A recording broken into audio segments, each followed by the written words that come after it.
Lietuvoje. Žinot, būtų labai lengva atsistoti dabar, krūtinę muštis ir sakyti, aš viską galiu ir viską padarysiu. Nes kiti, kai tiek mane, reiškia, sureikšmina, tai turbūt paėmus burtų lazdelę ir padarysiu sekančią dieną. Nebūsiu populistė, niekada tokia nebuvau ir taip nežadėsiu, bet ką galiu pasakyti. Tikrai turiu didžiulę patirtį, nors nesu tokia dar lyg ir jauna, bet ir netokia sena.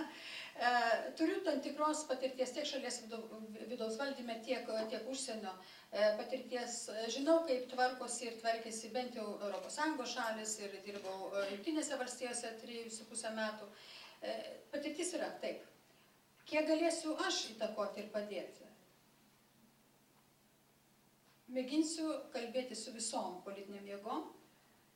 Na, kaip aš kalbu, jūs žinote, ne visada būna švelniai bet reikliai visada. Reikliai visada, kad pirmiausia pradėtų nuo savęs, prisimtų politinę atsakomybę už viską, ką daro šalyje, ir tai darysiu ir taip pat nuo savęs. Kritiniais laikotarpiais asmeninė lyderystė yra svarbiausia, ko žmonėms reikia, ko reikia šaliai.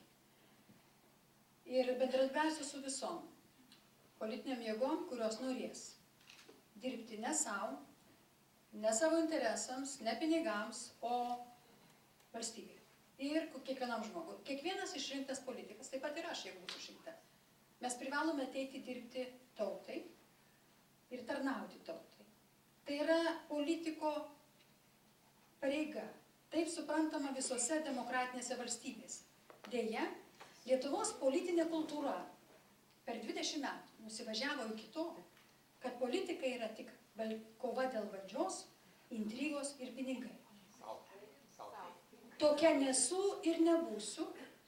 Ir jeigu kai kam labai nepatiks ir mane dabar mėgins juodinti, tai man visiškai neįdomu. Ir jeigu tokiom sąlygom, kada neturiu nei partijos, nei ypatingų kažkokių rėmėjų, praktiškai be pinigų. Lietuvoje galima ir bus galima laimėti rinkimus, reiškia, yra laikas man ateiti.